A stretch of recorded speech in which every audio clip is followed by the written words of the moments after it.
இன்றைய நற்செய்தி வாசகம் மார்க் எழுதிய நற்செய்தி 10ஆம் அதிகாரம் இறைவசனம் 13-16 முடிய. சிறு பிள்ளைகளை இயேசு தொட வேண்டும் என்று அவர்களை சிலர் அவரிடம் கொண்டு வந்தனர். சீடரோ அவர்களை அதட்டினர். இயேசு அதை கண்டு கோபம் கொண்டு, சிறு பிள்ளைகளை என்னிடம் வரவிடுங்கள், அவர்களை தடுக்காதீர்கள், ஏனெனில் இறையாட்சி இத்தகையோருக்கே உரியது. இறையாட்சியை சிறு பிள்ளைகளைப் போல் ஏற்றுக்கொள்ளாதோர் அதற்கு உட்பட மாட்டார் என உறுதியாக உங்களுக்கு சொல்லுகிறேன் என்றார்.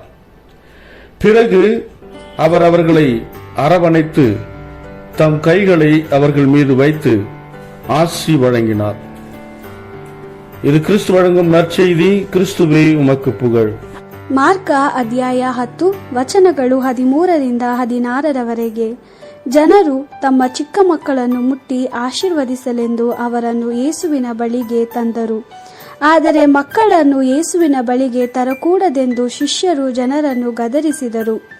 ಇದನ್ನು ಕಂಡ ಯೇಸು ಕೋಪಗೊಂಡು ಅವರಿಗೆ, ಚಿಕ್ಕ ಮಕ್ಕಳನ್ನು ನನ್ನ ಬಳಿಗೆ ಬರಗೊಡಿಸಿರಿ, ಅವರನ್ನು ತಡೆಯಬೇಡಿ, ಏಕೆಂದರೆ ದೇವರ ರಾಜ್ಯವು ಇಂಥವರದೇ. ನಾನು ನಿಮಗೆ ಸತ್ಯವನ್ನು ಹೇಳುತ್ತೇನೆ, ನೀವು ದೇವರ ರಾಜ್ಯವನ್ನು ಮಕ್ಕಳ ಮನೋಭಾವದಿಂದ ಸ್ವೀಕರಿಸದಿದ್ದರೆ ನೀವು ಅದರೊಳಗೆ ಸೇರುವುದೇ ಇಲ್ಲ ಎಂದು ಹೇಳಿದನು. ನಂತರ ಯೇಸು ಮಕ್ಕಳನ್ನು ತನ್ನ ಕೈಗಳಿಂದ ಅಪ್ಪಿಕೊಂಡು ಅವರ ಮೇಲೆ ತನ್ನ ಕೈಗಳನ್ನಿಟ್ಟು ಆಶೀರ್ವದಿಸಿದನು. ದೇವರ ವಾಕ್ಯವಿದು. ದೇವರಿಗೆ ಕೃತಜ್ಞತೆ ಸಲ್ಲಲಿ. Gospel according to Mark chapter 10 verse 13-16.